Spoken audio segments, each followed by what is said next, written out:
And look, this is septal cartilage. So septal cartilage. If you touch yourself right here, you're going to feel your septal cartilage though. Alright? But let me just continue, guys. Oh, in this side, look. Now we have cut a little deeper, sagittal as well, but a little deeper, and now we can see one of the walls of the nasal cavity.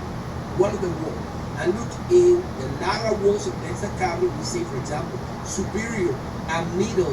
So nasal concha, which are part of the ethmoid bone, and look at this inferior nasal concha here in the walls of the nasal cavity as well. But this one, once again, is an independent bone. So let me just continue, guys.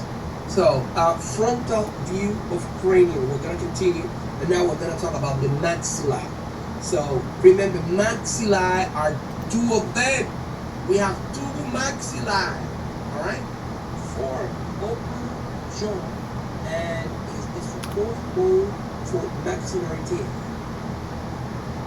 So let me see.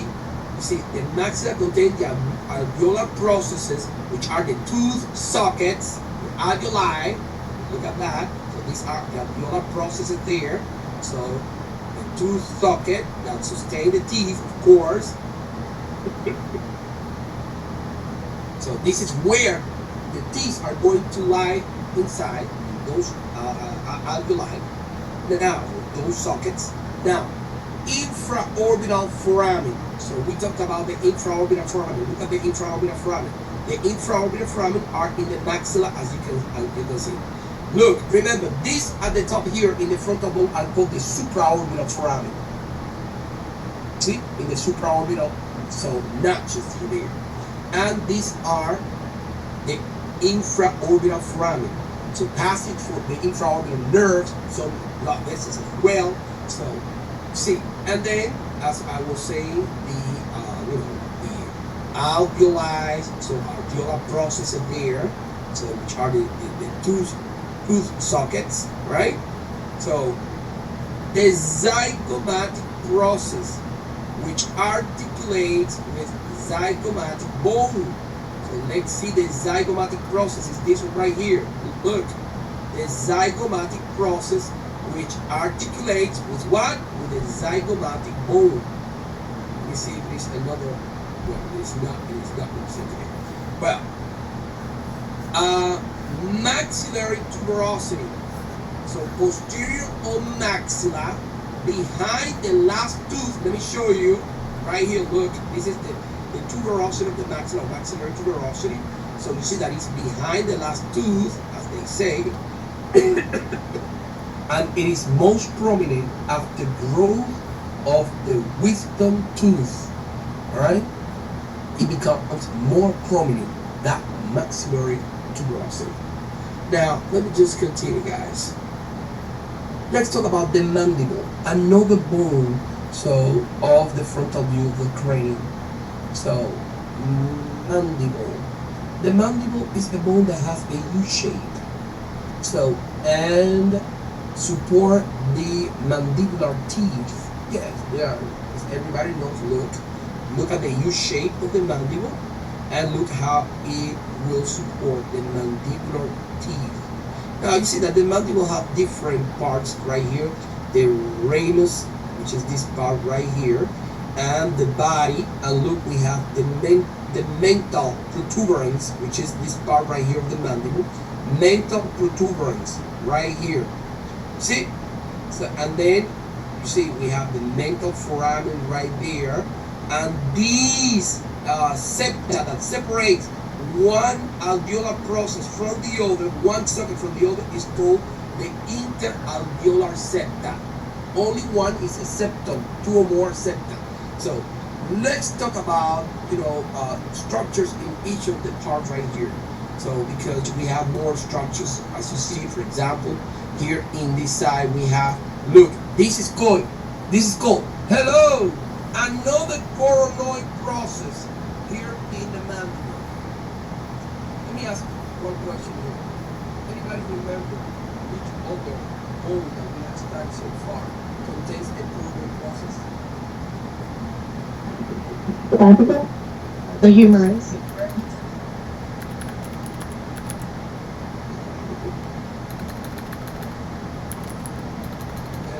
This is funny The because humerus. that's the reason why. That's the reason why.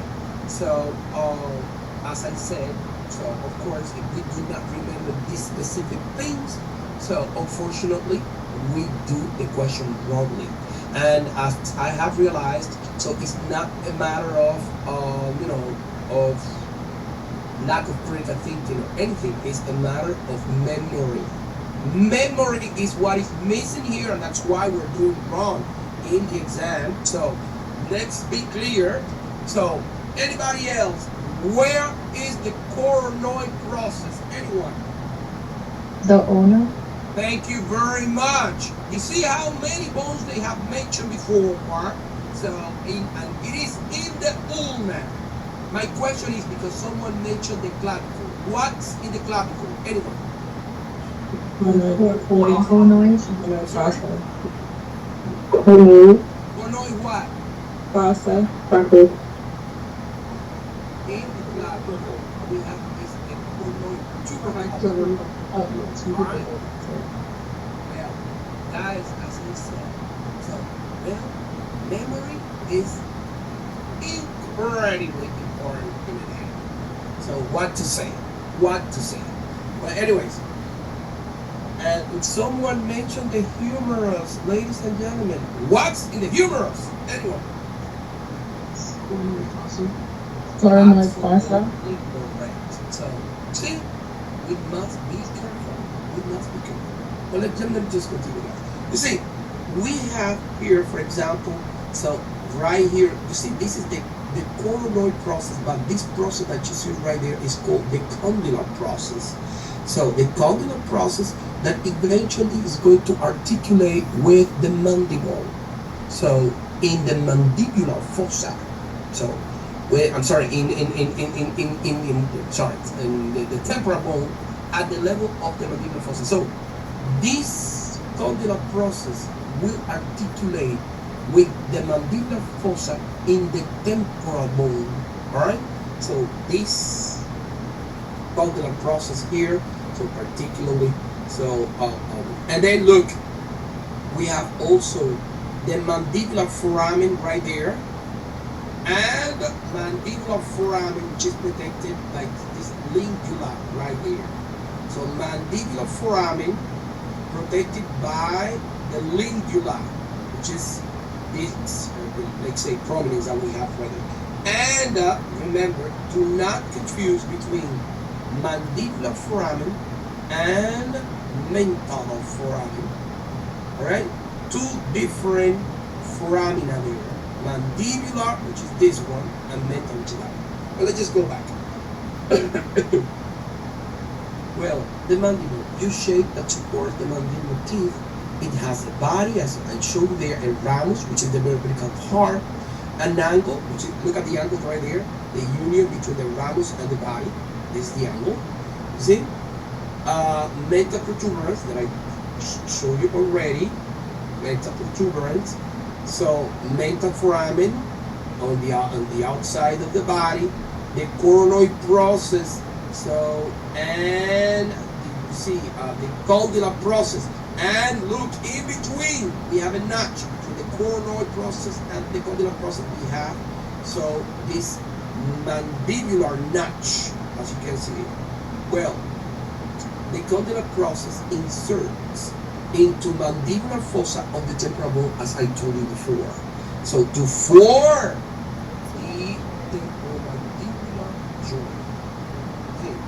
Now, alveolar process of the lower teeth, of course. Interalveolar septa I already showed you, which is the body partition that separates the alveolar process of the sockets there. So mental spine, site of attachment for muscles. So and you see, let me see if we have another picture for to see the mental spine. Look at the mental spine right here. So you see that it is in the interior part, not outside. So the mental spine, the site of attachment for muscle, mandibular foramen. So next to you and guarded by the lingula, as I said. And the lingula is the spinous process there protecting, as I said before, the mandibular foramen and the nerve, so the mandibular nerve that passes through here. All right, so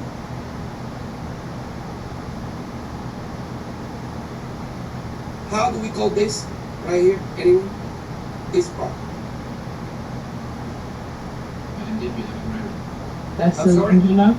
Thank you very much. That's the lingula. And this part right here is the mandibular foramen. Okay? So, how do we call this part right here? The angle. The angle. Very good. And this part? Body. Ramus. So, the ramus. The body is this part right here. That's the body there. That's the body. So, this is the ramus. Okay? So, and how do we call this? Condylar process. Condylar process. And this part right here? Mandibular notch. Very good. Let's continue that. All right. You see, mental nerve on top of brow found after locating the mental foramen. Let me just go back to the mental foramen. That's the mental foramen there. And through that mental foramen, you see, it's passed through the mental, so passed for the mental nerve. All right. Now, and you have it right there. So this is the mouth and look. So we actually in the cadaver, so located the mental nerve. So when we locate first the mental foramen, of course. Now, head of children. Let's look at the lateral view of cranium now. Lateral view of cranium. You see, the bones that we have there, the parietal bones, which are superior and lateral part, form the superior and lateral part of the neurocranium. All right. So we have also the temporal bones that lies inferior to the parietal bones on both sides. Let me see if we have the parietal. So these are the parietal right here. You see lateral and superior part of the cranium, and look at the temporal bone right here, which is inferior to the parietal, as you can see right there. So this is the temporal bone, and this is one parietal, one temporal and one parietal. On the other side, we have the other parietal and the other temporal, of course, right on it. Now let me just go ahead. The temporal bone has several parts, ladies and gentlemen. The temporal bone has several parts. Look, so the squamous part, which is anterior and upper part, that contributes to the temporal fossa. See, anterior and upper part that contributes to temporal fossa. Let's see. This is the squamous part right here. Anterior and once again, so anterior and upper part. Now, the auditory meatus. Look, this is the auditory meatus. So, or what is the same? External auditory meatus or external acoustic meatus. It's the same thing. I'm sorry. Now, the zygomatic process, or part of the zygomatic arc. Look, this is the zygomatic process right here. And this whole thing is the zygomatic arc. So the zygomatic arc is an arc. Let me see, we have a different view there for you to see the arc from a different view. Let me see, there's a different view there. Let me just go back. No, there's no more views. Okay, look at the zygomatic arc here. Look, all this is the zygomatic arc. And this is the temporal process of the zygomatic. This is the zygomatic process of the temporal bone. All right? Anyone wants to say something? Okay. Greater wings of these. I'm sorry. Sorry. Mastoid process. So look at the mastoid process of the temporal bone here. Look, this is the mastoid process. And by the way, so this is the point for attachment of the sternocleidomastoid. Sternocleidomastoid will insert in the mastoid process of the temporal bone. It originates in the clavicle and in the sternum. Two origins and one insertion there in the mastoid process of the temporal. Let me just continue that. Now, articular tubercle. So front boundary of mandibular fossa. See, so all this is going to be so part of the of the temporal bone. Listen, let me show you the articular tubercle here because I don't want look. So this is the articular tubercle right here. Look at me. Here we have the mandible. Of course, this is part of the mandible right here. What is this right here? Anyone? Anyone? What is this?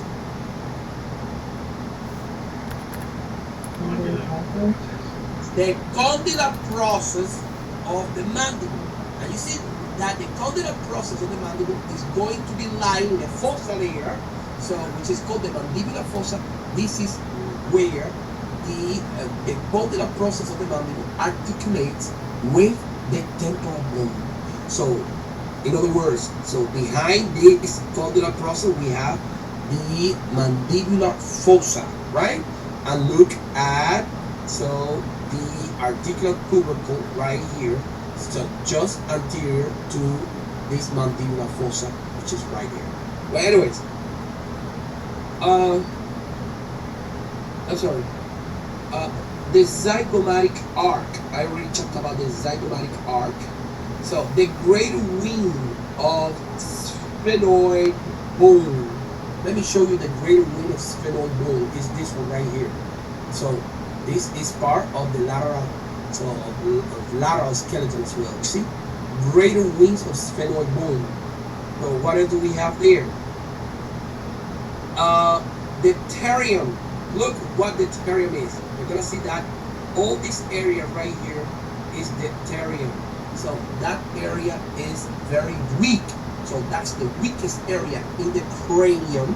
So, and you see that our points of junction between the temporal bone, the parietal bone, the sphenoid bone, and the frontal bone there.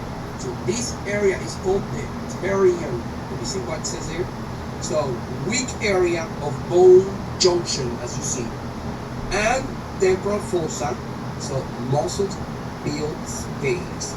So we talked about the temporal fossa, which is in this area right here. All right. Now, let me just continue, and let's talk about the infratemporal fossa. See, medial to the ramus of the mandible, medial to the ramus of the mandible, and the zygomatic arch. So medial to the ramus of the mandible and the zygomatic arch. Now, there we have so the sphenoid bone once again. So infratemporal crest and lateral pterygoid plate.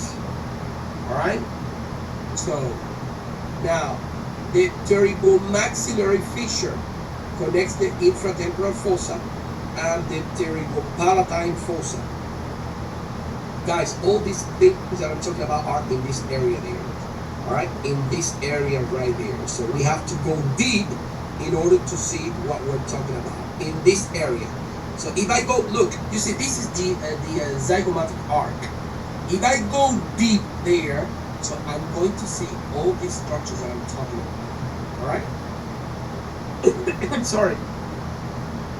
Now, the pterygopalatine fossa, so pyramidal space medial to the pterygomaxillary fissure, the sphenopalatine foramen opening on medial wall of pterygopalatine fossa leading to nasal cavity, and inferior orbital fissure, so that communicates the infratemporal fossa with the orbit.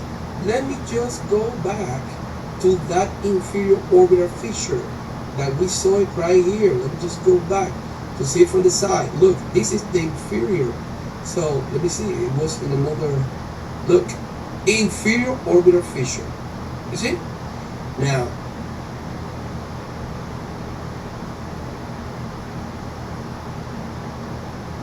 Okay, so talking about, you see, we had to get rid of, so part of the zygomat, so the zygomatic bone, in order for you to see all the structures. As I told you, so it is just being, deep to this area right here. So we got rid of this in order to see all those structures that we're talking about here. Look, so we have right here, so the infratemporal crest right here, you see, the lateral plate of the pterygoid process, and we're gonna see it from a different view later.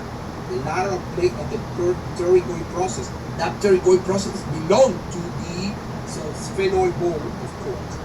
Now we have here the pterygoid palatine fossa right here. So we have the sphenoid palatine foramen right here. Sphenoid palatine foramen. You see, okay? So the sphenoid and the palatine bone. So we have the inferior orbital fissure right here that we were seeing from the front. So you have it right there. Okay? I'm sorry, and the infratemporal fossa, so you see, which is this one right here. Well, anyways, look, we can see, so from a different view now with a real skeleton there. So you see, so the pterygomaxillary fissure right there. So the pterygopalatine fossa, you see. So sphenopalatine foramen, which is right here. So, and we're going to talk about some other structures later, such as the foraminal valley and some other structures in the pterygoid bone as well. Well, superior view of the cranium. So bones and joints. So the sutures there. Now listen, in the superior view, we're gonna have, look, a sagittal suture. So sagittal suture that will separate the two parietal bones. So the sagittal suture separate the two parietal bones. Then we're gonna have, look, a coronal suture, corona, that will, separate the frontal bone from the two parietal bones. And in the back, we're gonna have the lambdoid suture that is going to separate the parietal from the occipital bone, but also the temporal from the occipital bone. Alright? Let's see that. Look. So this is the frontal bone right here, these are the two parietal, this is the occipital bone right here. So as I said, the coronal suture separating the frontal from the two parietal. The sagittal suture, so that is going to separate the two parietal bones, and the lambdoid suture that separates, so the occipital from the two parietal, but also, because we cannot see from the view, so the occipital from the two tempora as well. Alright? So let me see if there is another view where we can see the separation. Look, let the lambdoid suture is this one right here, and look how it separates the occipital not only from the parietal, but it also separates the occipital from the temporal bone, as you can see. Let me just continue that. Now, let's talk about the occipital bone and see the occipital view of the cranium. So, the occipital bone have the external occipital protuberance. So, muscles and ligament attachment. So, the external occipital crest that extend medially from external occipital protuberance to foramen magnum. Let's see if we can see there. Look, so we have here, so the external occipital protuberance right here, external occipital protuberance, and this is, so the you see external occipital protuberance as well, but from another, so you see another part of that external occipital protuberance. Let me see if we can see a different view, so of the occipital bone there. Let me just go back. Look at that. That's the external occipital protuberance there. Look at that. External occipital protuberance. You see that? Well, I'm sorry. You see, uh, superior nuchal line extend laterally from external occipital protuberance. So superior nuchal line, this line right here. So superior nuchal line. Now, inferior nuchal line is this one right here. The inferior nuchal line is this one right here. You see? Now, and you see that the inferior nuchal line, anterior to superior nuchal line, and posterior to the ring of the foramen magnum. So the ring of the foramen magnum, which is right here. So right there, we're gonna have immediately going deeper. We're gonna have the foramen magnum. So a huge hole in the occipital bone. Well, look, this is an inferior view of, and we can see, look, let me just mention some bones right here. So this is of course the occipital bone. This is the occipital bone. This is, I'm sorry, the temporal. So temporal bone right here. This is the parietal bone, right? So we have the sphenoid bone right here, and we have the medial. So pterygoid plate right there, and lateral pterygoid plates of this sphenoid bone. So we have, for example, right here, the palatine bones right here. So palatine bones, we have the maxilla, and we can barely see the gum here. Well, these are different bones that we can see from there. Look, of course, this is the zygomatic arc. So this is, so the zygomatic process of the temporal, and this is the temporal process of the zygomatic bone. All right. So Dr. Pluto, yes, the palatine bone, sorry, that's where the soft palate would be located. absolutely correct. So you see, when we go back, so this is the hard palate right here. So, and this area is the area of the soft palate. So hard palate right here, and this area is the area of the soft palate. All right. Thank you. Now, let me just see where am I. Now, you see, the occipital bone is the most posterior bone. So it contains the foramen magnum right here. So transition point between the brain and spinal cord. So at the level of the foramen magnum is where, so the spinal cord becomes the brainstem, or you can say in the opposite direction. So at the level of the foramen magnum, the brainstem becomes the spinal cord going down, of course. So anybody knows what is so the most inferior part of the brainstem? Anyone?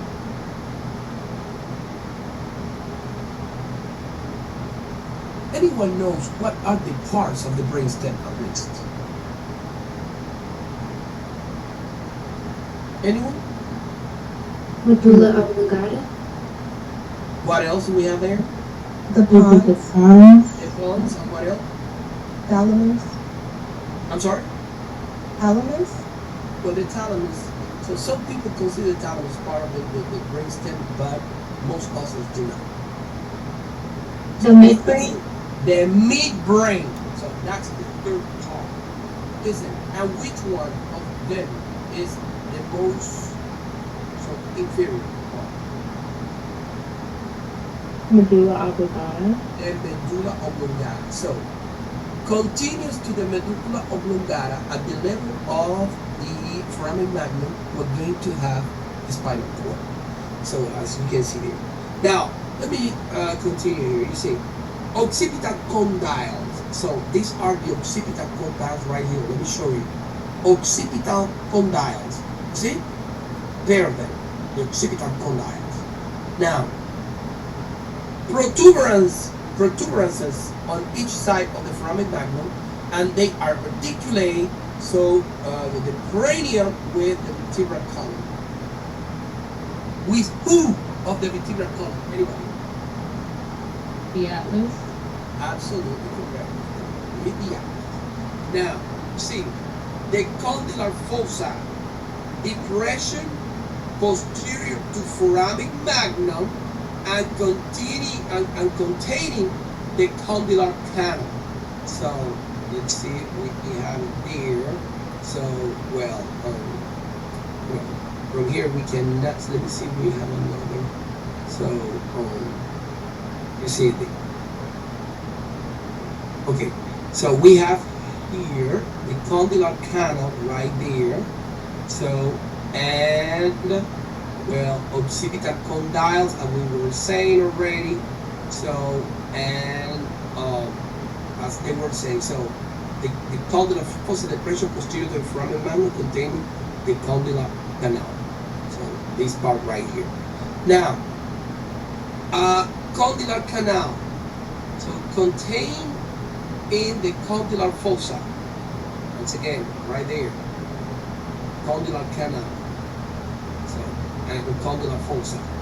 Now, hypoglossal canal anterior to occipital condyles. So, anterior to occipital condyles. So, let's see. Hypoglossal canal. So, anterior to the occipital condyle. Now,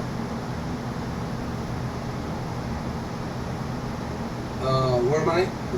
Basilar part of occipital bone extend forward from the foramen magnum. So pharyngeal tubercle eminence on basilar part. So pharyngeal tubercle. So as you see, the basilar part. So which is this one right there, and we have this eminence, which is the pharyngeal tubercle. This is the basilar part, and this is the pharyngeal tubercle here. Now, what else do we have there? The foramen lacerum. So important, the foramen lacerum. So which is this one right here? Look everywhere. This is the foramen lacerum. This is the foramen lacerum right here. So you need to know that. In the reality, so that foramen lacerum only exists in diseased people, because in living people is synchondrosis in the reality. Synchondrosis, not of the foramen. So in a dry cranium, so with no cartilage though, because normally it is filled with cartilage now. So we are not going to have that in a living person. So in a dry cranium where the cartilage is gone is where we're going to see the foramen lacerum, and that's going to be in a diseased person. Well, it is between the occipital, temporal, and spinal bone. Once again, see, between the occipital, temporal, and spinal bone is that foramen lacerum here. Well,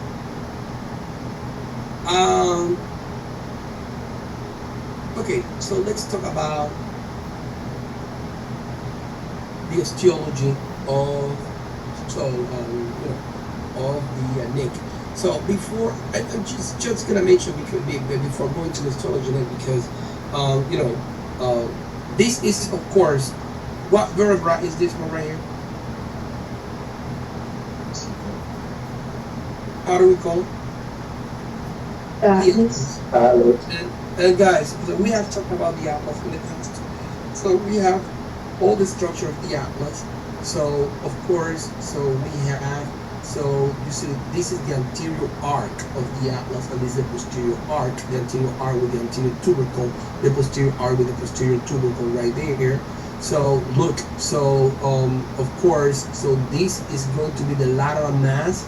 So lateral mass, and the lateral mass, you see the superior articular surface, which articulates with the occipital condyles of the occipital bone.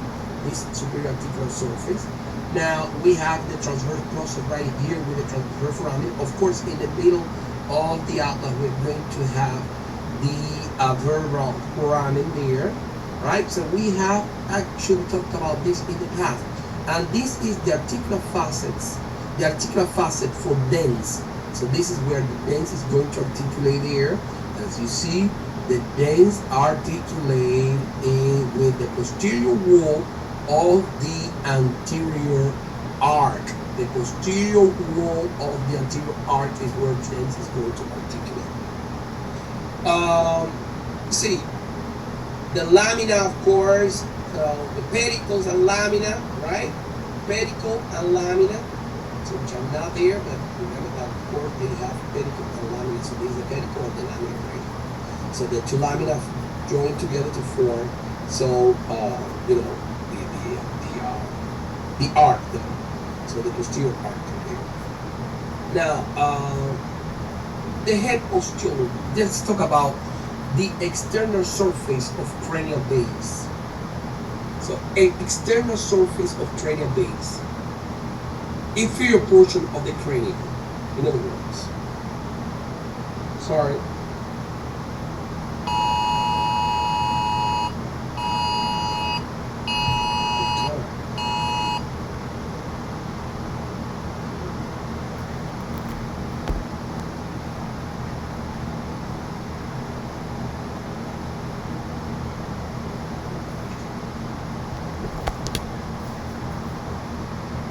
Alright, so guys, listen. The temporal bone, you see, anterolateral to occipital and posterolateral to sphenoid. Right? Anterolateral, look. Antero and lateral to the occipital and posterolateral to the sphenoid group. We have it, right?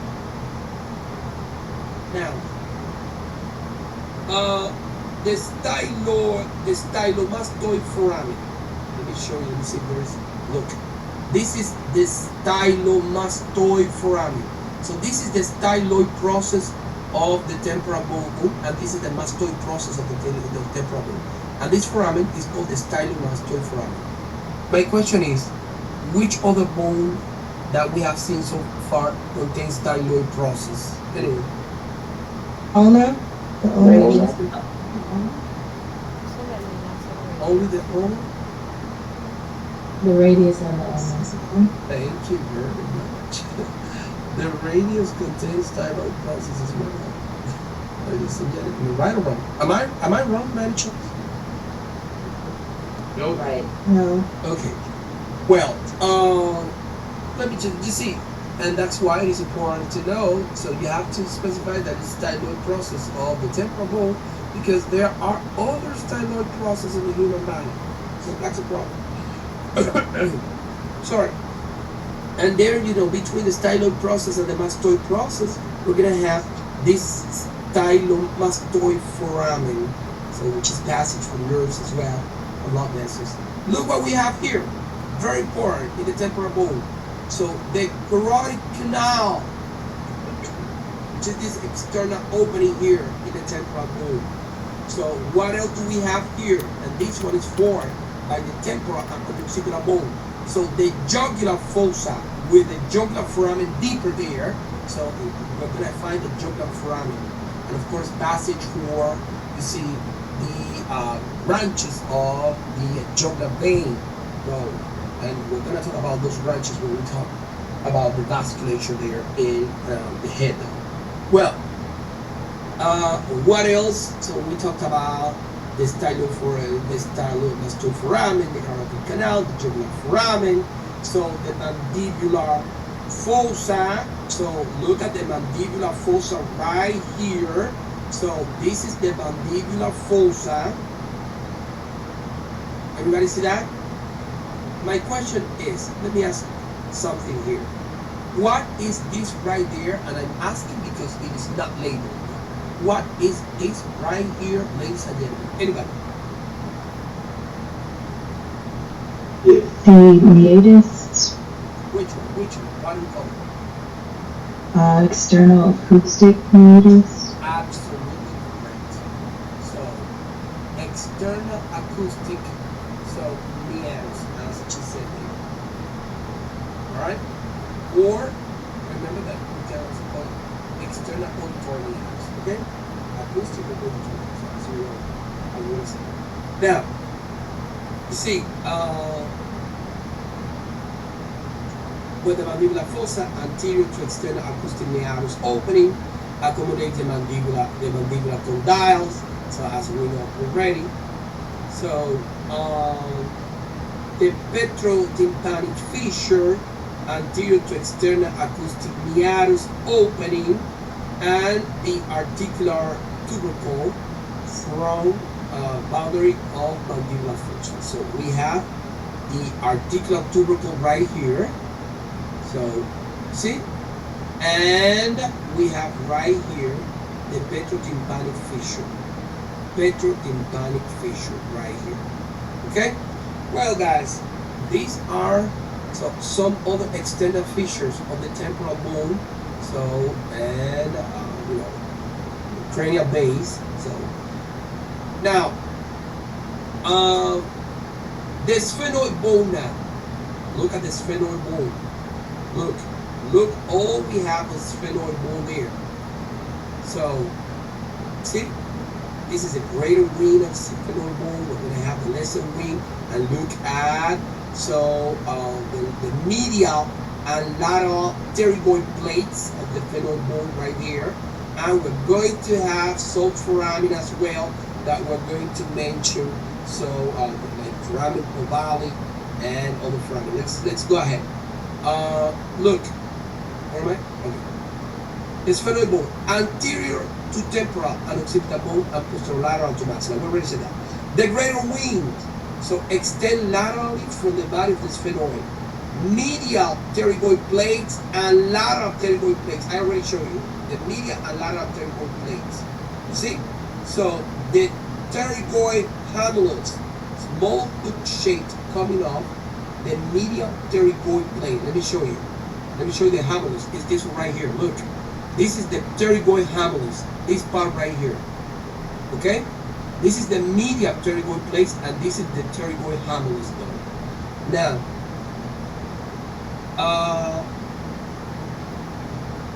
foramen ovale, posterolateral to lateral pterygoid plates open into the infratemporal fossa. And foramen spinosum. Let me show you foramen ovale. Is this one right here, and this one right there is the foramen spinosum, and it is called foramen spinosum because it's close to the spine. This is the spine right here. This one, not this one. This is the styloid process in the temporal bone. I'm talking about this spine, small spine right here of the sphenoid bone. This is foramen spinosum, and this is foramen ovale right there. All right. Now, I'm sorry.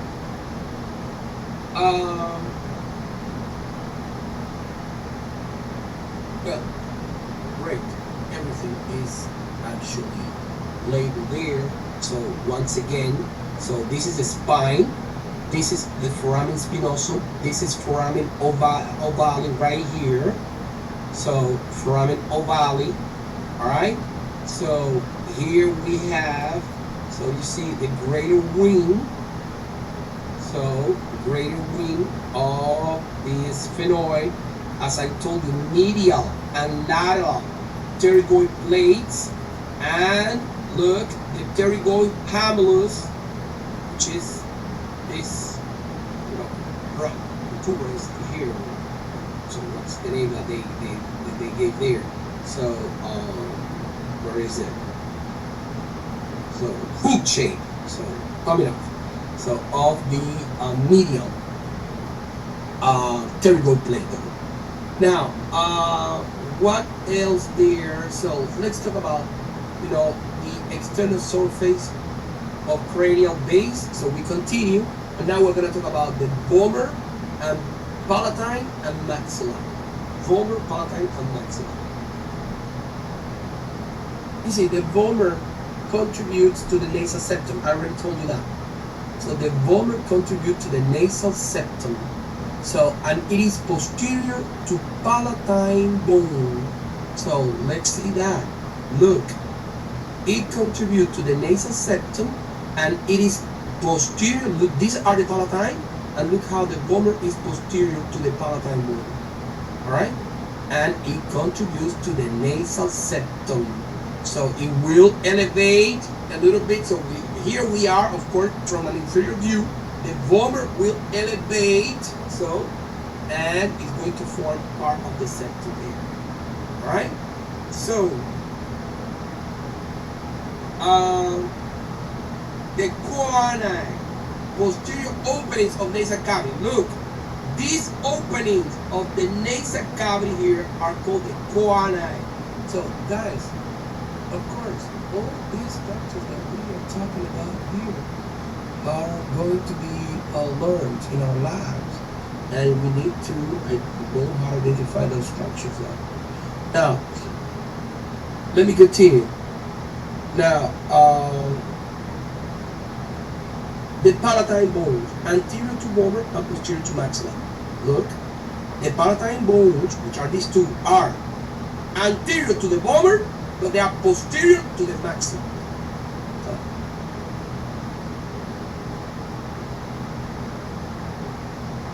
now, greater palatine foramen, posterolateral to palatine bone, and lesser palatine foramen posterior to the greater palatine foramen. You see? So greater palatine foramen posterolateral. So look, the greater and the lesser, greater and lesser palatine foramen. So let me see if there is right here, greater and lesser. I'm sorry, this is greater right here, and the lesser palatine foramen. So there is one palatine foramen right here, and over to the other side, but there are two lesser palatine foramina here, and two in the other side as well. All right. Now, maxilla. The maxilla, which is this one right here, you see, contains, so the palatine process, so the palatine process, which is this one right here, and look what it also contains, the maxilla. Where is it?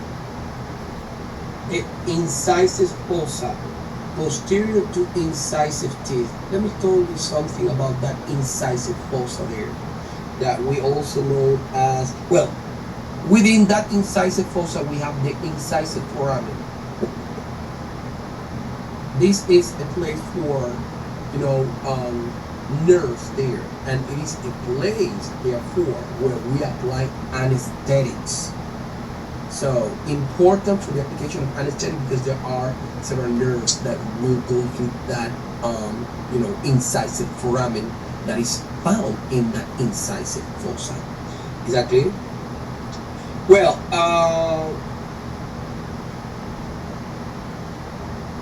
internal surface of cranial base now. My question is, do you want to take 10 minutes now?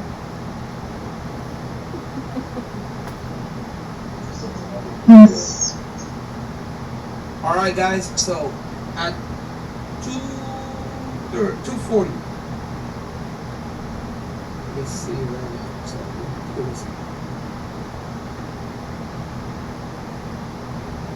yeah, at 2:42. Yeah, because I'm a little behind. 2:42. So we're gonna continue here, guys. 2:42.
This is the Bellamond paper screen protector aimed at giving your iPad a more paper-like experience for writing and drawing.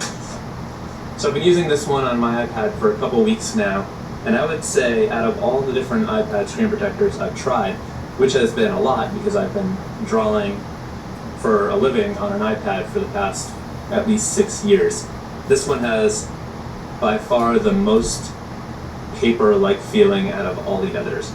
It almost feels like your hand is on a sketchbook when you lay it down on the iPad, which is quite a bit different than any other iPad screen protector I've tried. I will say there is a little bit of a trade-off for this texture. It does seem to wear down the tips of the Apple Pencil a little bit faster than some of the other ones. The texture can feel a bit much at times, unless you're really used to some rough paper texture in your traditional art practice. I've also found that this is the first iPad screen protector that I've used where I don't need to wear a glove on my hand to get a nice slide across the screen. Feels fine without it.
Alright, so we're back here, guys. We just continue with the internal surface of the Crane base. So we're talking about the external surface. Now we're going to talk about the internal surface. You see, of course, because this is the base. We're gonna talk about the inferior portion there in the internal surface. See, that internal surface of the cranial base is divided into, yes, I'm recording, into anterior, middle, and posterior cranial foci. See, that forms the floor of the cranial cavity. So once again, the cranial cavity is made of the anterior, middle, and posterior cranial foci. Alright? Now, the anterior cranial fossa is formed by the frontal, the ethmoid, and the sphenoid bones. So, the anterior cranial fossa is formed by the frontal, the ethmoid, and the sphenoid bones. See, 3 bones right here form the anterior cranial fossa. This is the middle, and this is the posterior one. Alright? So, as you can see here, the middle cranial fossa is made of the sphenoid. So, we have the temporal and part of the parietal bones. Let's see. So, well, they do not talk about that here, but let's talk about the anterior cranial fossa. You see, frontal bone is gonna be the orbital part. So of the frontal bone, so with the frontal crest, so the median bony extension, and the foramen cecum at the base of the frontal crest. That's for the frontal bone there. In the case of the ethmoid, so in the ethmoid we're gonna have the cristae and the cribriform plate. Let me show you what is the cristae and the cribriform plate. So this here is the cribriform plate,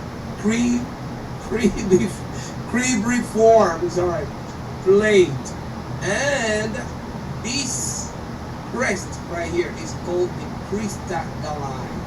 So both of them belong to the ethmoid bone, and this is the only part of the ethmoid bone that faces the cranial fossa there. And because these small parts of the sphenoid bone that are going to be facing the cranial fossa that will be in contact with the meninges or the brain, so the sigmoid is considered, the ethmoid is considered a cranial bone, just because this small part that consists of the cribriform plate and the cristae. Alright? Very small area there. So that is going to be forming part of the anterior cranial fossa. But anyways, let me just go back. Okay, well, let me continue. You see the foramen cecum? So look at the foramen cecum in the frontal bone. So the foramen cecum right there. See? And this is the frontal bone. You see? The frontal bone. So remember that the frontal bone forms part of the wall. So the superior wall of the of the my God. Orbit. Sorry. Yeah. So the superior wall of the orbit. Well, anyways, what else there? Let me see.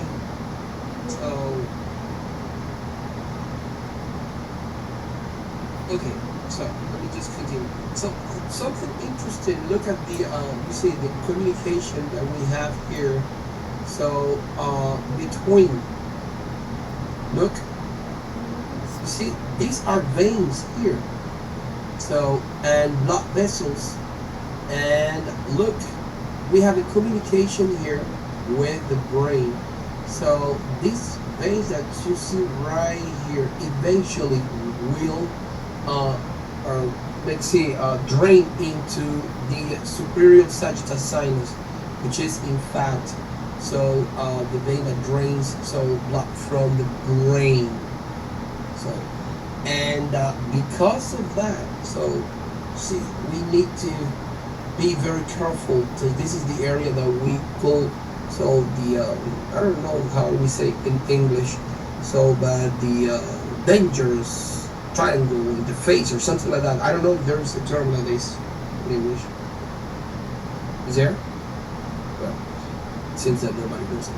Well, what happened with that? That any infection in that area so can have a communication with the brain due to these veins that you have there are going to drain to the superior sagittal sinus. Look at the superior sagittal sinus here. Look.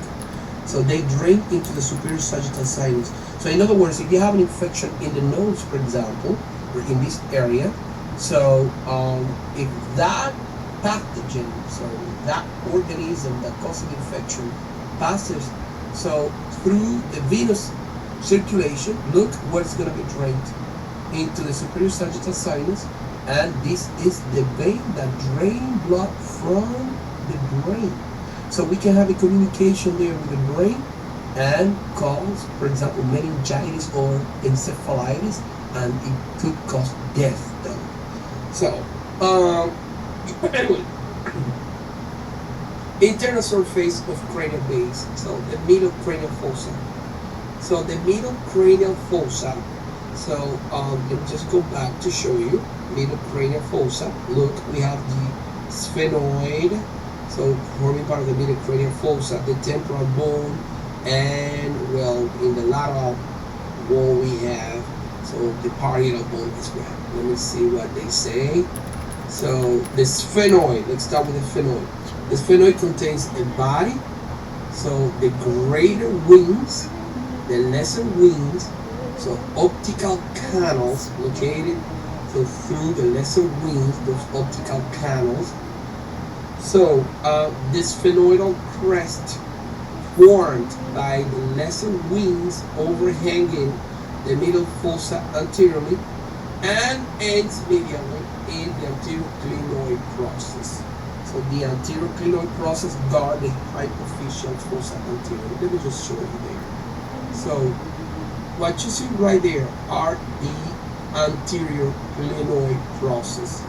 So this is an anterior clinoid process here. See?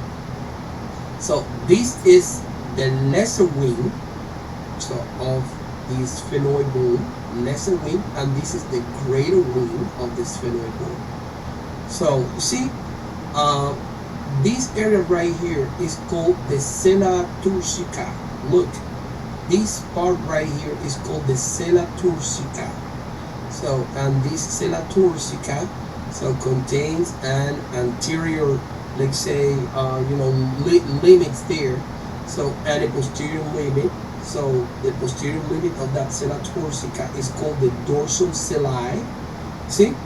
And the anterior limit of that sella turcica is this one right here, which is called the tuberculum sellae of the sella turcica.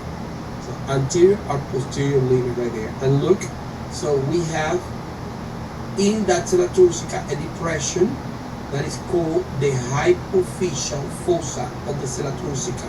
And this is where the pituitary gland, which is going to be hanging from the hypothalamus, is going to be lying in that fossa there.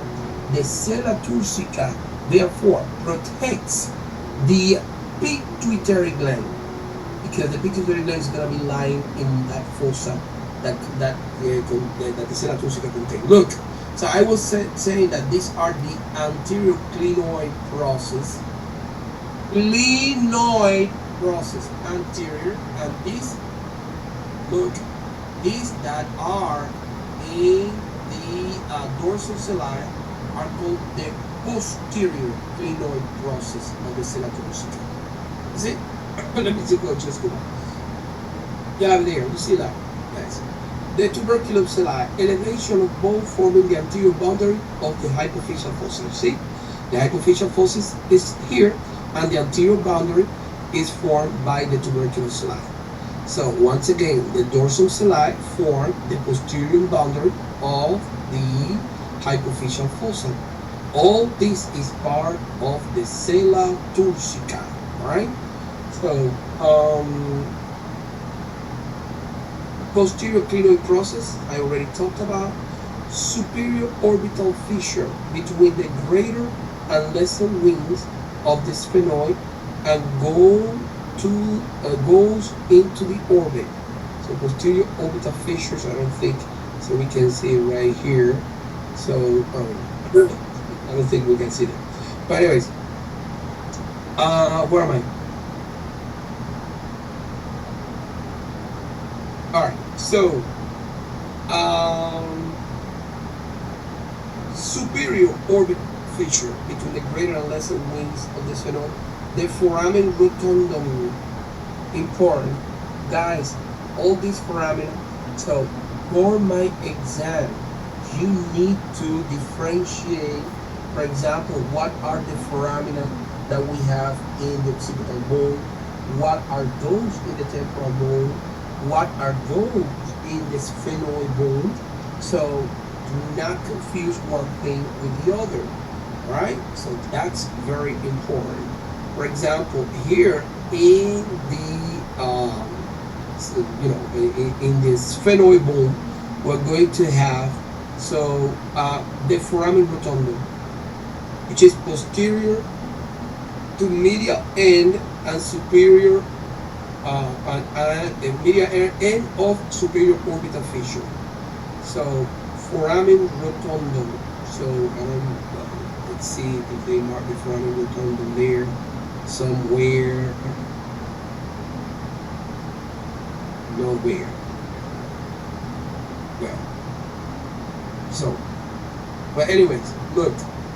So foramen rotundum, posterior to medial end of posterior orbital fissure.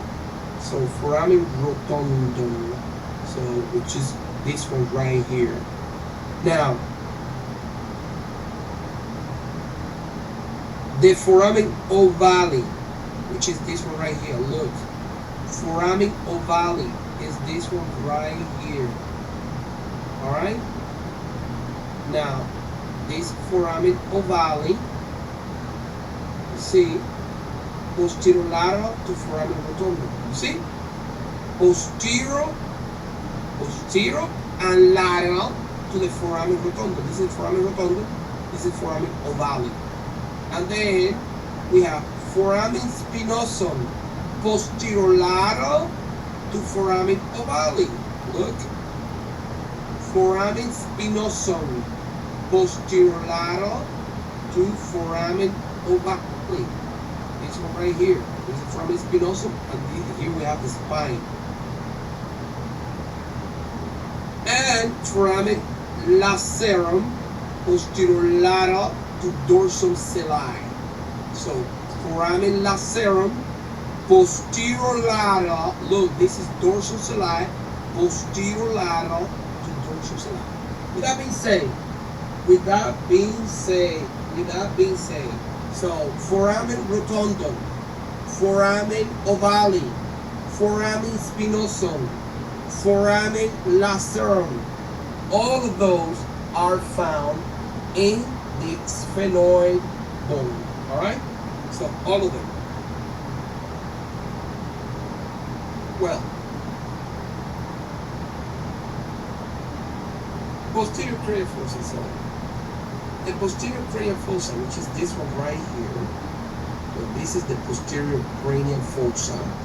You see that it's formed by essentially by the occipital bone, but also part of the temporal bone there.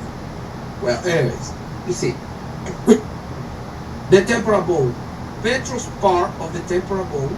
So the petrous part, which is this one right here, of the temporal bone contains the you see, is part of the posterior cranial fossa. Now, let me just show you something here in the petrous part. You see this right here? So you see that there is an orifice there. This is the internal acoustic meatus. Internal auditory or internal acoustic meatus. So we saw the external from the outside part, right? So this one is the internal one, internal acoustic meatus. Now, anybody remember this foramen here that was made by the temporal and also the occipital bone? This one right here. Jugular. Right. So that's the jugular foramen. Excellent. That's the jugular foramen. Alright? Well, let me just go back. Where am I? Well, you have it. So the jugular foramen, posterior inferior to internal auditory meatus. Posterior inferior. You see, posterior and inferior. You see, is inferior but also posterior to the internal auditory meatus. You see? Now,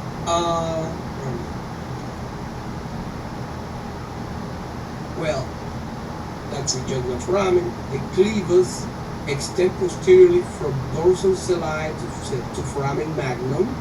So clevus extend posteriorly from dorsum celli, look, from dorsum celli to foramen magnum. That's the clevus there.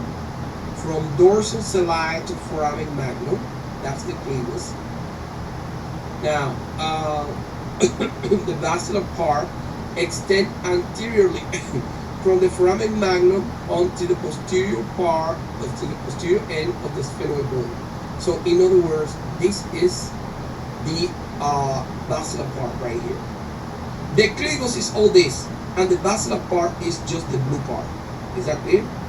So the basilar part, I don't know if there is another. Okay, right here. Look, this is the basilar part right here. You see, basilar part. Now, hypoglossal canal on lateral walls of the foramen magnum. Look at this. Hypoglossal canals. Look, lateral walls of foramen magnum. We have one there, and the other on the side. Okay. Enjoy. Okay. So internal occipital protuberance in the posterior part of occipital bone. So internal now, occipital protuberance and internal occipital crest. Look at this. So this is the internal occipital protuberance, and you see this one is going to be the crest right there, the internal occipital crest, and you have it there. So extend anteriorly from the internal occipital protuberance. Everybody see that? The internal occipital crest extend anteriorly, so from the internal occipital protuberance, which is this one. Well, this is the internal part. So all the base of the cranium concerning the temporal and occipital bone. Now, development of cranium. 2 minutes on this. You see, the cranium, so, when you're born, so you see, contains unerupted teeth. So everybody knows that. So unerupted teeth. So small face area, look, compared to cranial cavity. Look at that. Small face area compared to cranial cavity. Very small face area compared to the whole cranial cavity. So all this is the cranial cavity here, and look at very small face area though. Now, you see that it is 1/8 the size of the cranial portion. So, and in adults, however, so 1/3 of the cranial portion is going to be the face area.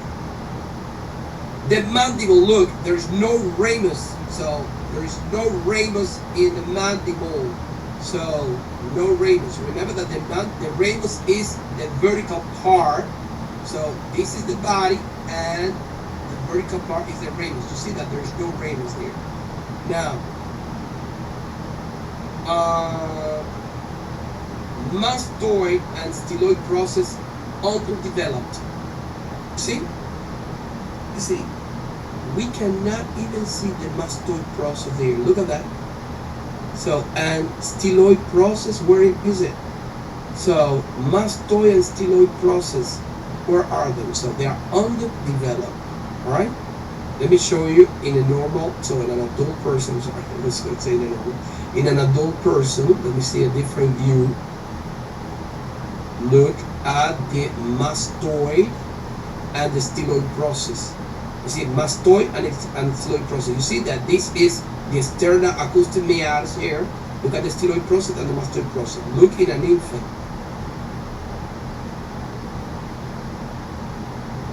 So, look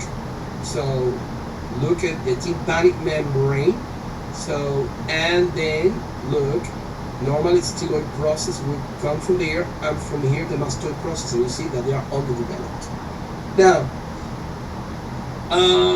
frontal bone halves are separated. So in an adult, there is only one frontal bone. However, look at this. So, look at this. The frontal suture separating, so the frontal bones into two. So in a newborn, right? So fontanelles of soft spots or soft spots, the last area where the bones are laid in the cranium. Look at the fontanelles there. So we have one fontanelle right there, we have another one right here, we have another one right here, we have the posterior fontanelle as well. So, and you see the anterior fontanelle, which is this one, so right here, between the frontal and parietal bones. Posterior fontanelle, which is this one. So between parietal and occipital bone. Mastoid fontanelle, where temporal, parietal, and occipital bone. So mastoid, where so parietal, temporal, and occipital, so will join. And finally, the sphenoidal fontanelle, where frontal, so parietal, sphenoid bone, and temporal bone, all of them will join. This is the region where, look, very important, guys, the pterion in adults. It's gonna be. Have attention to that pterion. So remember that this is the richest part of the skull there. So the pterion, and this where, so temporal, sphenoid, so parietal, see? Temporal, sphenoid, parietal, and frontal bones are going to articulate, so they are going to merge right there. So, alright? Now,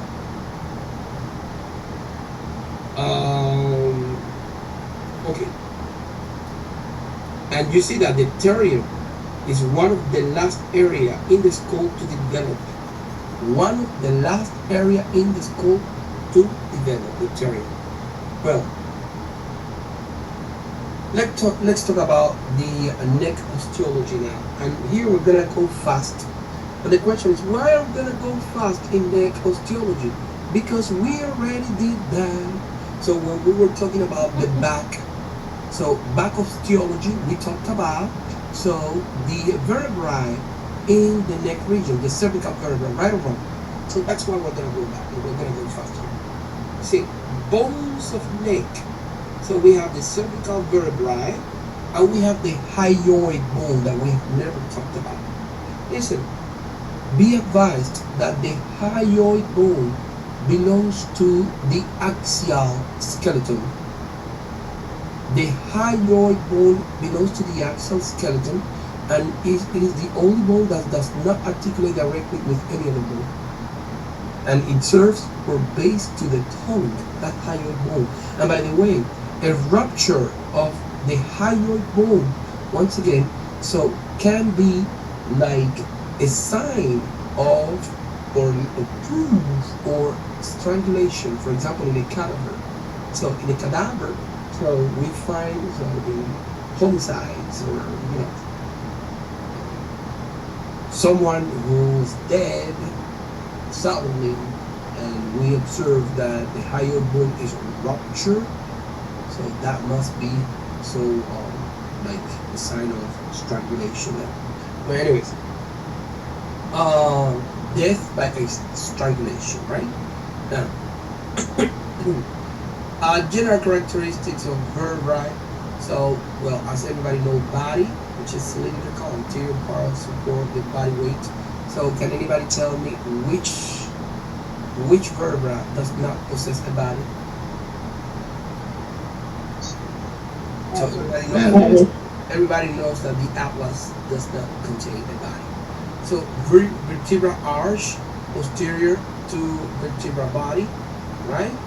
So pedicles, the short cylindrical projecting posteriorly from body, and the lamella flap plates continuing with the pedicles that join posteriorly in the midline. I am going fast because all that we know from the beginning. The vertebral foramen formed by vertebral arch and posterior surface of vertebral body. The succession of vertebral foramina, very important. The succession of vertebral foramina will form the vertebral canal. So where the spinal cord is going to lie, of course. The vertebral notches, so superior and inferior to each pedicle. And everybody knows that the superior notch of an inferior vertebra, together with the inferior of a superior vertebra, together with the superior notch of an inferior vertebra, will form together. So the intervertebral foramen, which is, like avenue for the entrance or exit of spinal nerves. So in this case, cervical nerves, of course. Now, processes. So, and not only cervical nerves, also blood vessels. By the way, very very good. Now, other processes: spinous processes, median, so and posterior. So the spinous process, everybody knows that is median and posterior. So in relation to the rest of the vertebrae, right? Now, I want to emphasize that there is only one spinous process, because we can actually think that there is one median and one posterior. No, that means that the spinous process, which is only one, it is median and posterior. That's what it means. Now, transverse processes, there are two of them, project posterior laterally from the junction of pedicles and lamina. We know that. Articular processes, there are two superior and two inferior, project from the junctions of pedicles and lamina. Each bear an articular facet for articulation. Those who are superior, of course, with articulation with a superior vertebra, and those who are inferior to articulate with an inferior vertebra, of course. All right. Guys, these are not cervical vertebra, of course. So these are not cervical vertebra at all. So these vertebrae are lumbar vertebrae. Is that clear? So let me just continue. Let's talk about the cervical vertebra. General characteristics. Cervical vertebra. So C1 is, everybody knows that is the atlas, and C2 the axis. And then we have from C3 to C7. Remember that C7, anybody knows what's the name of C7? What's the name of C7? What is the name of C7? Vertebral prominence. Very good. Now let me continue. located between cranial and thoracic vertebrae, the smallest of the movable vertebrae, and bear less weight, of course, the cervical vertebrae. Greatest range and variety of movement of all vertebral region. Vertebral region, I'm sorry. Relative thickness of this compare so to the vertebral bodies. So nearly horizontal orientation of facets, the facets, so are nearly horizontal. So because, for example, in other regions, the facets could be so projected superiorly, but in this case, they are nearly horizontal, and small amount of surrounding body mass, right? So small amount of surrounding body mass. Let's go ahead. So the atlas, so the atlas carry the cranium. The atlas have no body.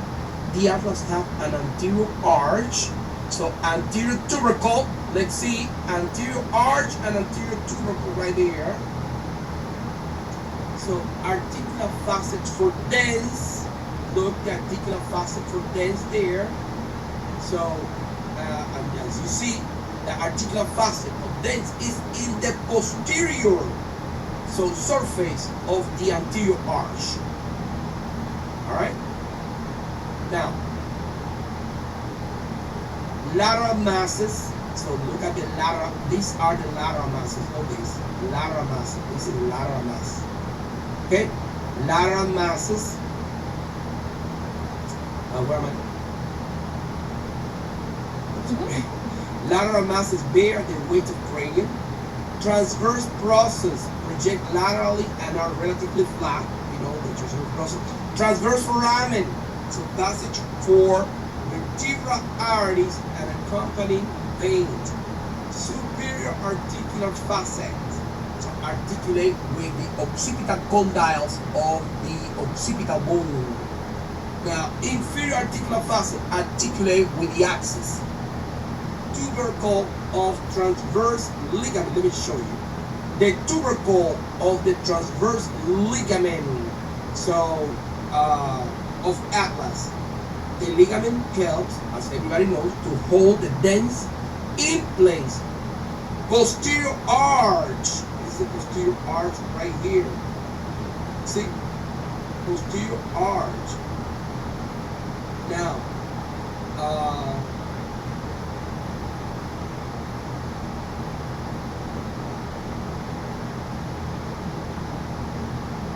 so posterior arch, posterior tubercle in the posterior arch. So we have the posterior tubercle, right? And the groove, very important, groove for vertebral artery. Is there any other vertebra that contains a groove for the vertebral artery? Anybody? Is there any other vertebra containing a groove for the vertebral artery?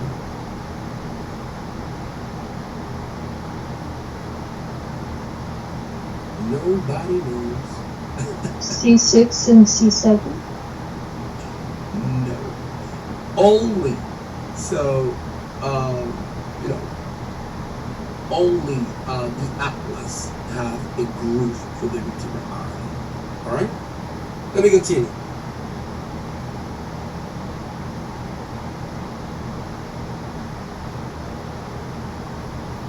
Oh, by the way, let me show you the groove there.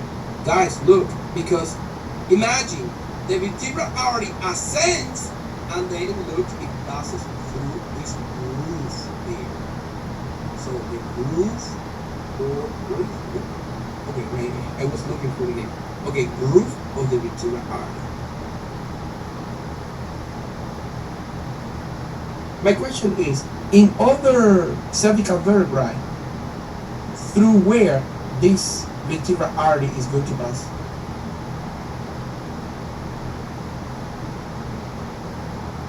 Mine was ring. Very good. Thank you very much, Tatiana, and whoever answered that question. Now, let me just go ahead. Where am I? Where's C2? Well, axis, as everybody knows, and of course, the axis is also an atypical vertebra. So the strongest cervical vertebra is the axis. The atlas carries the cranium and rotates on the axis. So the atlas rotates on the axis. The axis contains a small body. So the axis contains a dent that projects superiorly from the body. And as everybody articulates with the posterior surface of the anterior arch of the atlas, we already said that, forming a synovial joint. And we already know that what embryological the dent is a remnant of the body of the atlas. So anterior articular facet, so articulate with posterior surface of anterior arch of the atlas. Okay. Now, posterior articular facet, where the dens is supported by the transverse ligament of the atlas. Well, the pedicles, the lateral masses, right? Superior articular facet that articulate with the atlas, and inferior articular facet that articulate with separate. The transverse process, so that extend lateral inferior, transverse process, lateral inferior, right? The transverse foramen, passage for vertebral arteries, and accompanying veins, and the lamina spinal, and the spinous process, which is bifurcated. They what? But not as common in the last field. Alright? Well, we have the structure of the axis here.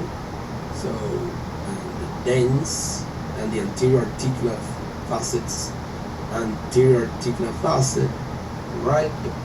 Is a posterior articular facet there with the transverse ligament of the atlas. So superior articular facets here. So see transverse process with a transverse foramen here, and you see that they are lateral inferior. You see that they are projected inferiorly, those transverse foramen, and the spinous process, which is bifid, so bifurcated. Well, you have the characteristics of C3 to C7 there. Again, body, transverse process, transverse foramina, anterior tubercle, posterior tubercle, pedicles, lamina, superior articulate facets, so inferior articulate facet, so vertebral foramen, right?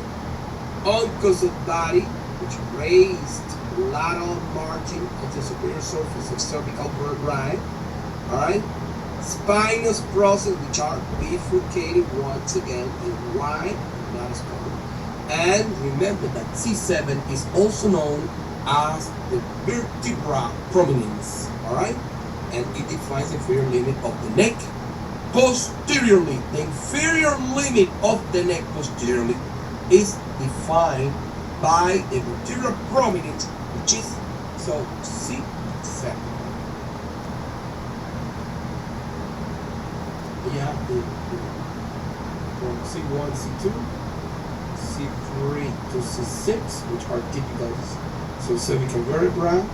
So we have C7 right here. So as for C7, as you see there, the spinous process is not bifid. But anyways, the hyoid bone. Let me just go fast. So the hyoid bone is located in the neck at the level of C3, suspended by muscles that connect it to mandible, styloid process, thyroid cartilage, manubrium of the sternum, and scapula. Look. See? Muscles that suspend the head. Remember that I told you that the hyoid bone is the only one that does not be directly with any bone. Alright? The only one. It is suspended though by all these muscles there. See, the hyoid bone has a U shape, and it has, let me show you. So, a body. So, these are the greater horns, and these are the lesser horns of the hyoid bone. Look how the hyoid bone, so this is you see the trachea right here, and then this is the larynx. So this is the thyroid cartilage of the larynx. So, and look how the hyoid bone is suspended from the styloid process of the temporal bone, and also suspending its muscles to other parts as we mentioned before. Alright? So, you see, the stylohyoid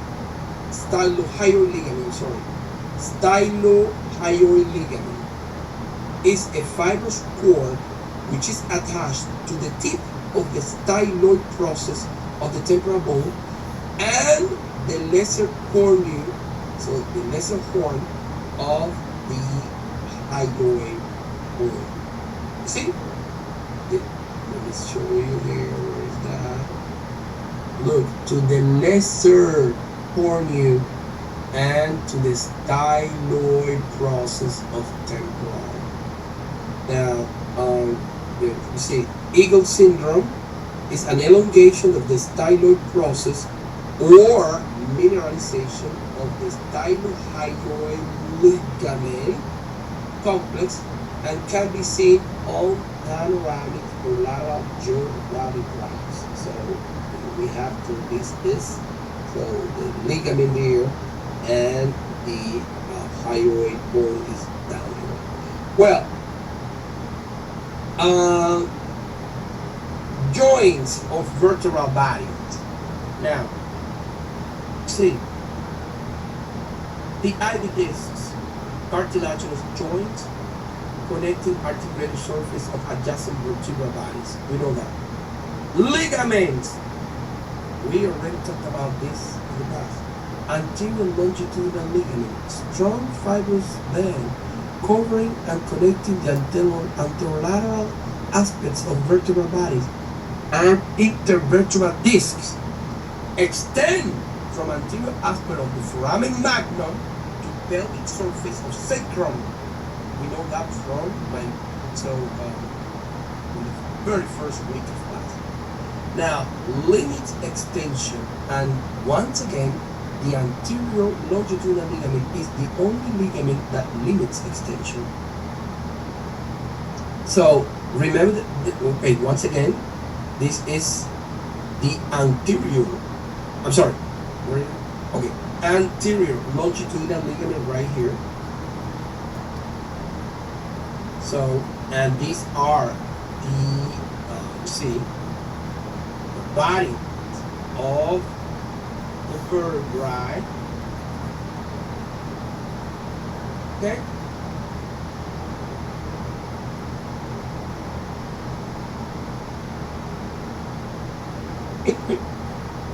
Well,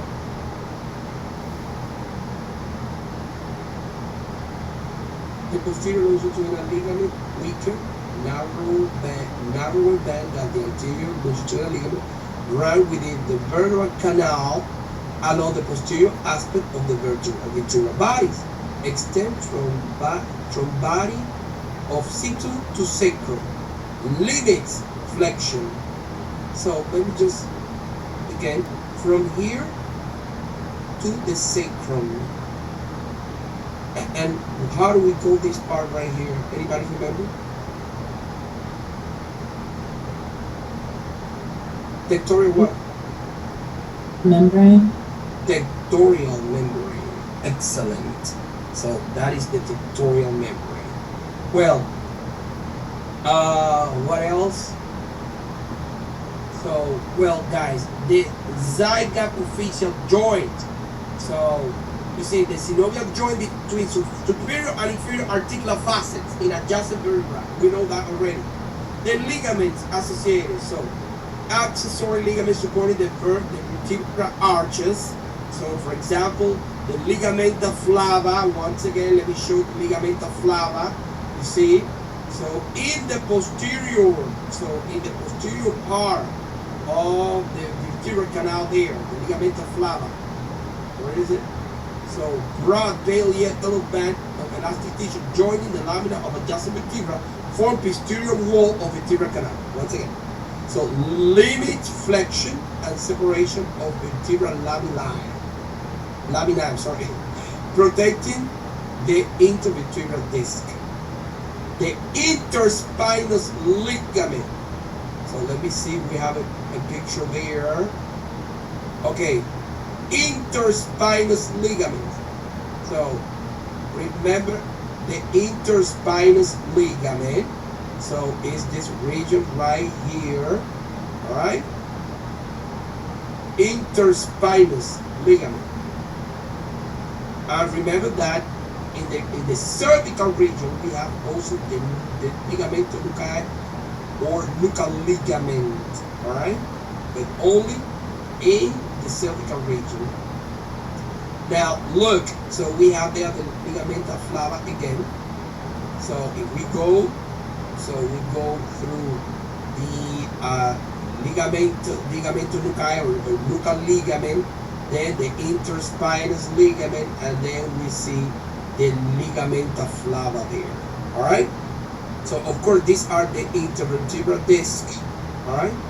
I'm sorry. This one right here are the intervertebral discs, and here we have. Remember, this is the articulation between two. Let's say the inferior articular facets of a superior vertebra and the superior articular facets of an inferior vertebra. So the joint is going to be there, and we're going to have this joint is called the zygapophyseal joint. So, and let's see. Well, nuchal ligaments we already talked about. You see. And that nuchal ligament extend from occipital protuberance and posterior border of the foramen magnum to spinous process of cervical vertebra. Alright? So to the spinous process of the cervical vertebra. So here it is the muscle attachment. Now look, so what is this right here?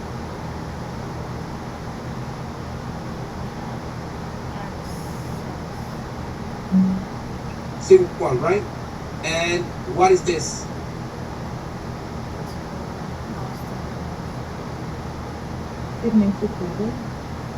This red.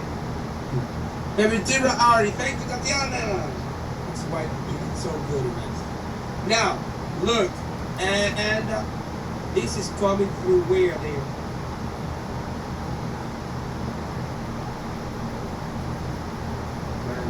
What part of this vertebra? The transverse foramen. I'm sorry? Transverse foramen. Where this vertebral artery is traveling through in this moment here. Is that the intervertebral foramina?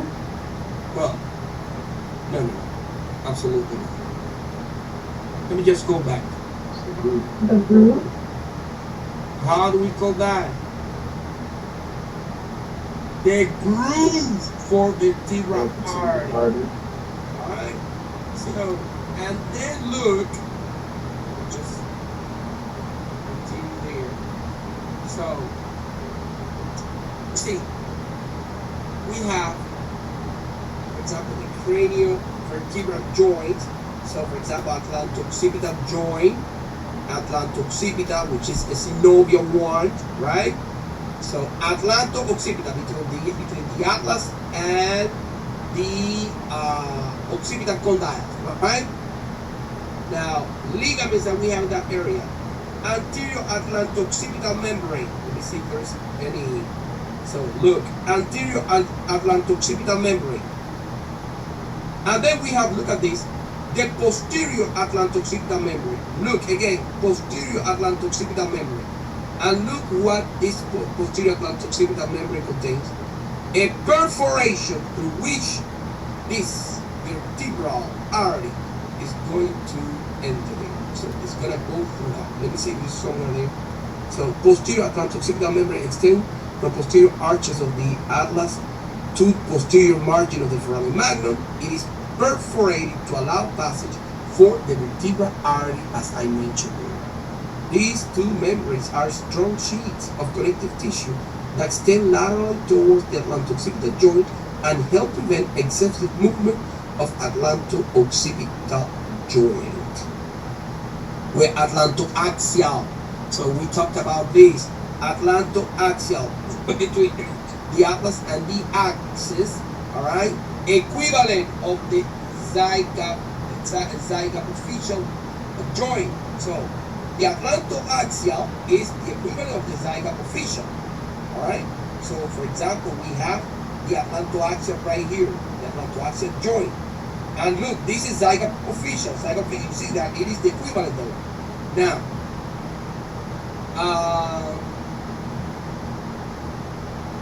well, the tectorial membrane, we already mentioned the tectorial membrane. Someone explained the continuation. So, an upper continuation of the posterior longitudinal ligament, right? So, the cruciate ligament, transverse ligament of atlas, strong band extends between the tubercles on lateral masses of C1. Superior and inferior longitudinal bands from transverse ligament to occipital bone superiorly and body of C2 inferiorly. And the alar ligament that extends superolaterally from each side of the dens to the lateral margin of the foramen magnum. Look at the alar ligament there. Look, these are the alar ligaments. So you see, this is the foramen magnum, the lateral part of the foramen magnum, and look how those alar ligaments extend from the dens to the all right. And these superior and inferior, so longitudinal bands that are extensions, as you see there, of the transverse ligament. So a superior and an inferior extension of the transverse ligament. So down is going to be attached to the axis, and the superior one, so the inferior attaches to the axis, the superior attaches to the occipital bone. All right. Well, anyways,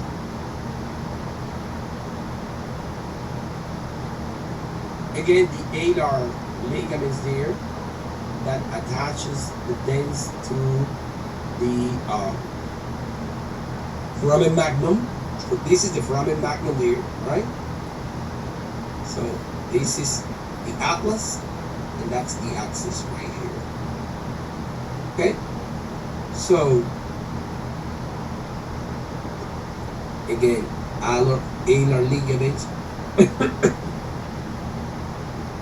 Okay. Well, the movements of the cervical portion of the vertebral column, rotation, we talked about that in the past, lateral bending, flexion, extension, and this is allowed because of the shape that atlas and axis have. So rotation in the axis, look, the transverse ligament allowing that, and also so the rotation of the axis, the atlas over the axis. Now, the temporomandibular joint. So, and this is going to be quick. Temporomandibular joint. You see, hinge type of synovial joint. Only movable joint in the cranium. The only movable joint in the cranium is the temporomandibular joint.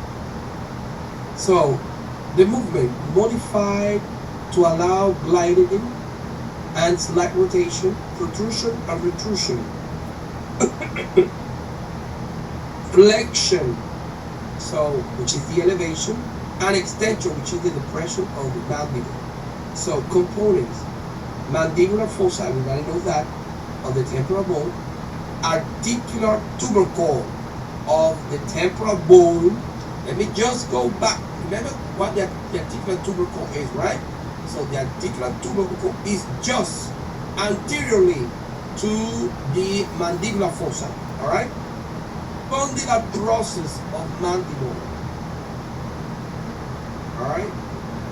Articular disc of the temporomandibular joint separate the fibrous capsule into superior and inferior articular cavities. And well, we have ligaments here. So we have ligaments. We have the lateral ligament, so intrinsic and extrinsic the joint laterally and prevents posterior dislocation of the temporomandibular joint. Attaches superiorly to the articular tubercle and inferior surface of zygomatic arch, and inferiorly to the neck of the mandible. So let's see this lateral. Look at the lateral temporomandibular ligament. Is this one right here that we were actually, I'm sorry, this one right here, this one. So lateral temporomandibular. So lateral temporomandibular ligament. You see? Now, the sphenomandibular. Let's show that. Sphenomandibular. So the sphenoid and the mandible.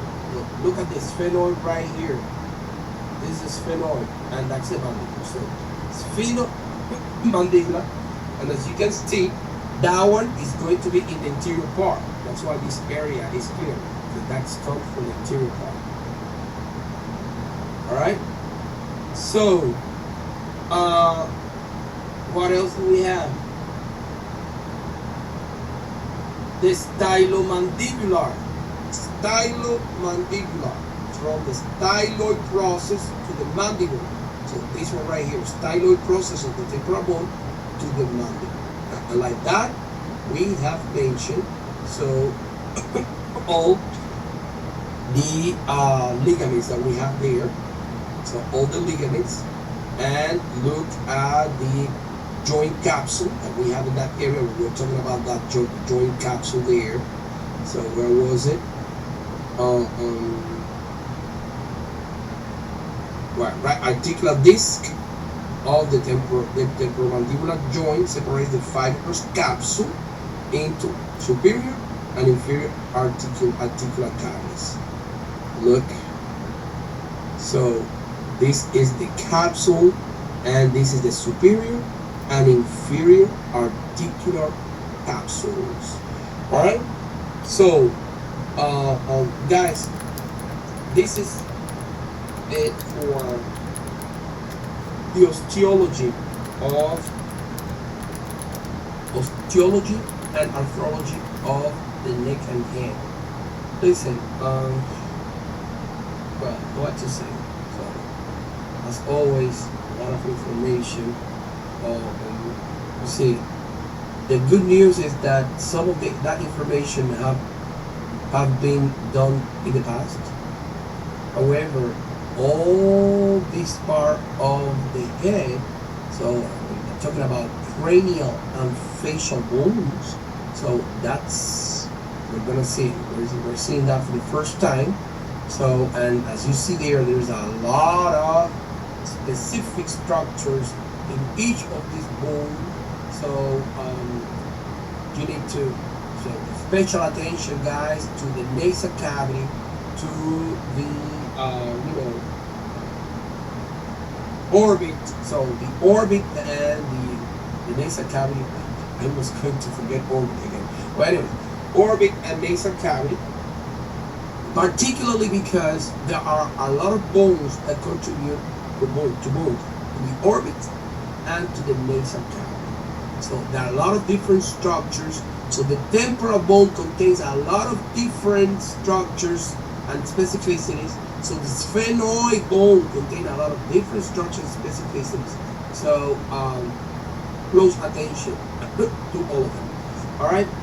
So, well, thank you for your time. If there are any questions, I'm really tired and I don't feel well. So, thank you guys. You have a great one. I will see you again on Monday, if I'm not mistaken, right?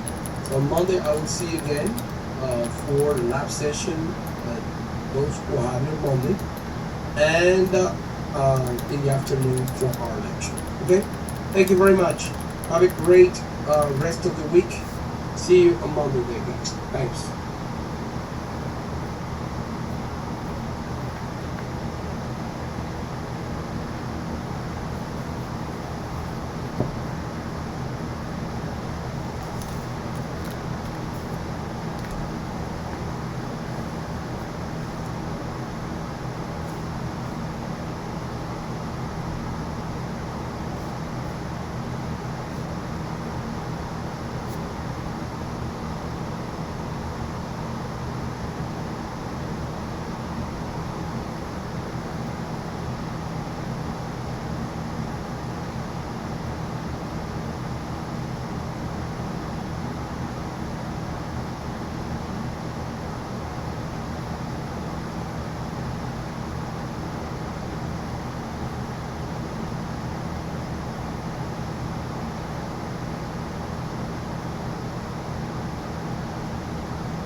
of them are fall. October and November. You cannot say December is fall. It has to be winter. There's Christmas. It has to be. So that means there's only two, because September's way too hot. You gotta be messed up. Definitely not fall. Comment down below the number one thing that you're looking forward to the most this season. The thing I look forward to the most, I can't even participate in. So maybe y'all should go for me, which is the county fair. I'm so obsessed. Like, you guys are so lucky. I live at the county fair. I literally got kicked out one year for spending too much time with the cows, and I was too close to be fair. Like, I like to lay with them and pet them. You know, I like to give them a love. They deserve it. I just really like cows and pigs. I already made my little fall to-do list. Stuff like change out all the spices, buy some plants, like specific plants that are for this season.